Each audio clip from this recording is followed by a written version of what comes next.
people still look at Jeudy as the number one receiver.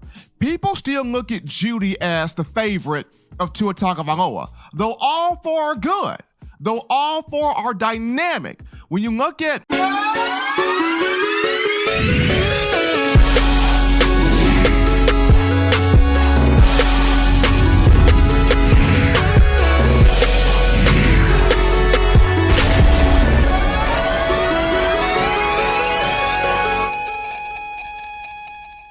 Nick Saban showing the ultimate form of gamesmanship on Wednesday as Alabama quarterback Tua Tagovailoa was at practice for the first time since the tightrope surgery to his right ankle, but he was not made available for the media.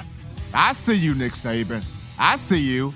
And while Tagovailoa may not be seen much at all during the week to come next week as the Tide prepares for the LSU Tigers, you're back from the break, locked and loaded, hottest show on the streets, best form of Alabama football news, notes, and information. That being in my own words, the podcast with yours truly, Stephen Smith of Touchdown Alabama Magazine. And this segment, we're going to talk about one Jeudy, the Alabama wide receiver that broke out of a horrendous slump against the Arkansas Razorbacks on last week. Jeudy with a game-high 7 catches for 103 yards, 2 touchdowns, averaged 14.7 yards per catch, and a 48-7 win over the Razorbacks. Now, for a lot of Bama fans out there, it's not necessarily a bad thing that Jeudy went through the slump just due to you have Henry Ruggs III, you have Jalen Waddle, you have Devontae Smith, and even though one guy may have a bad game, you can always look to somebody else or a pair of receivers to pick up that guy that's having the bad game. In years past, if Alabama was back in the time of Julio Jones and Amari Cooper and Calvin Ridley, a time in which you had the one major big receiver and the cast members next to that guy, of course, opposing defenses would go, just bottling up the one main guy. We'll take our chances with the cast members. And that's not to cast any shade on the likes of Marquise Mays, Darius Hanks, guys like Kenny Bell, Kevin Norwood, who, by the way, was a stud. I mean, Kevin Norwood burned Tyrann Mathieu. Go ask LSU that question. But no offense to guys that were the supporting cast members of Julio Jones, Amari Cooper, and Calvin Ridley. The whole case just became you bottling up those three guys, those main three guys.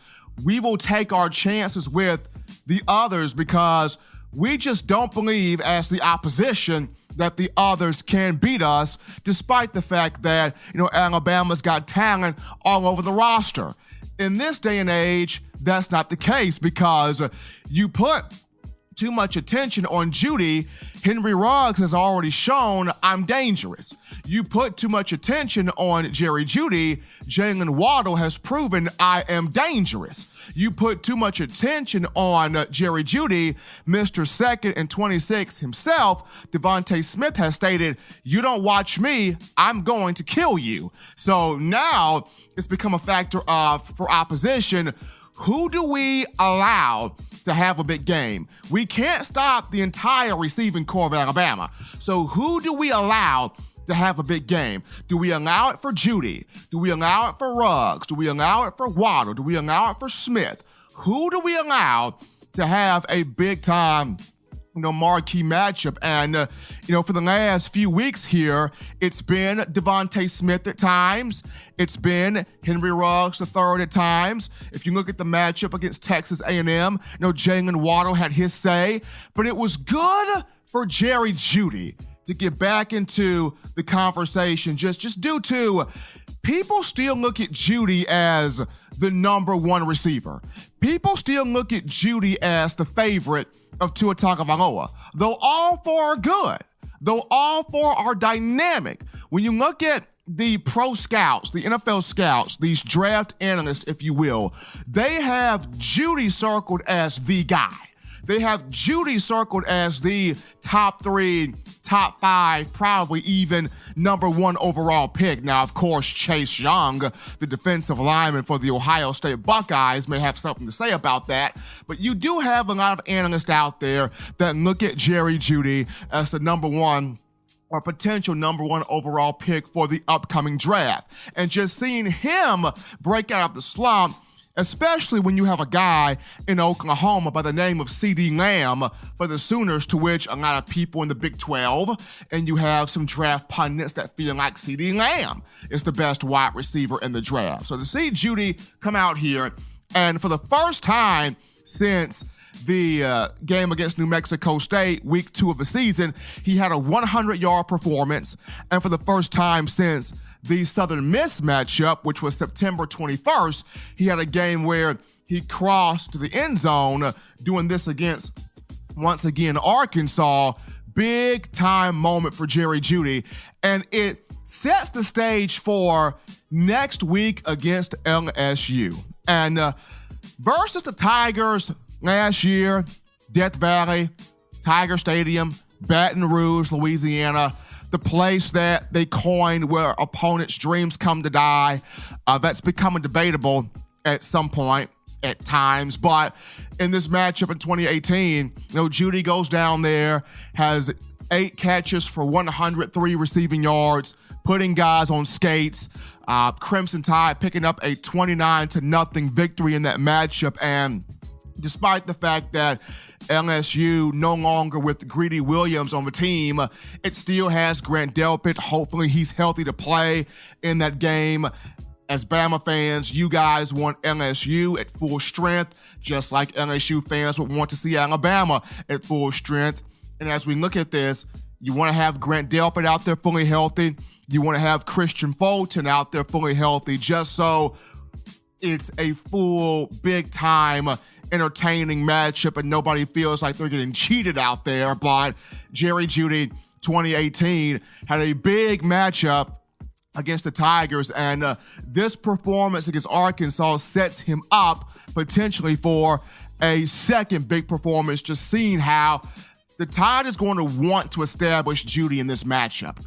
As good as everybody else is, and they're good as the run game is, and the run game with this offensive line has gotten stronger each week, I just feel like here's a matchup to where, LSU's defensive backs saying, hey, we're DBU. We're DBU. We can shut down any wide receiver in the country. Now, of course, the team that stayed in its DBU gave up a bunch of passing yards to Texas quarterback Sam Ehlinger and, allowed 38 points to be scored on it. And of course, this DBU against Florida, you look at Kyle Trask, the backup quarterback, they made him look like a Heisman candidate. Kyle Trask putting up over 300 yards passing, 3 touchdowns.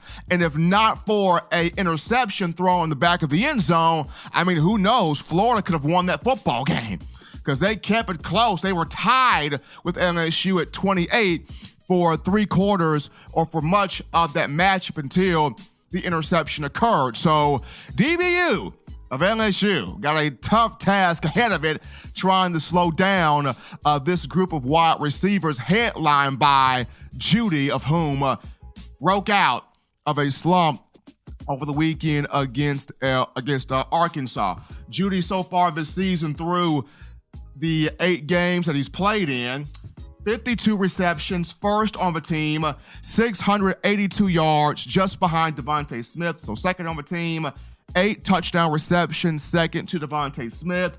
He's averaging 13.1 yards per catch, 3 100-yard games of the year, Duke, New Mexico State, and of course Arkansas. So Jeudy in a good spot right now, in a good place right now. He is getting himself set up for a marquee performance next week against the Tigers, going up against the likes of Grant Delpit, and Christian Fulton.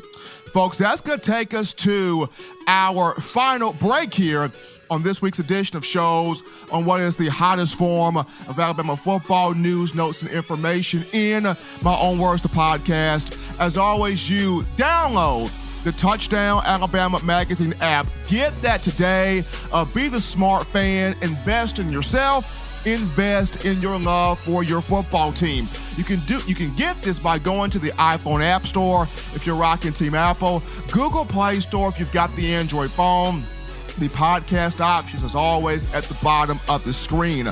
Be sure to subscribe to tdalabamamag.com for all the latest, and Touchdown Alabama Magazine on YouTube.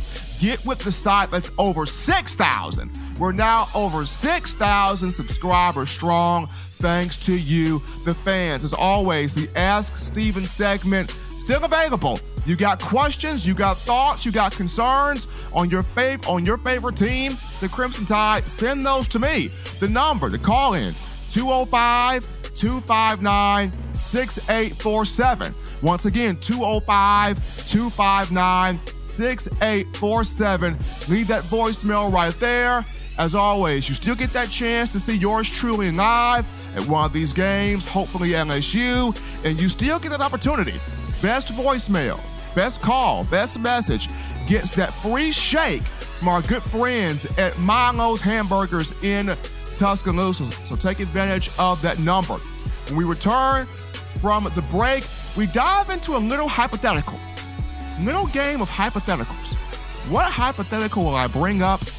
Don't touch that dial, folks. Coming back, tidying up loose ends on In My Own Words.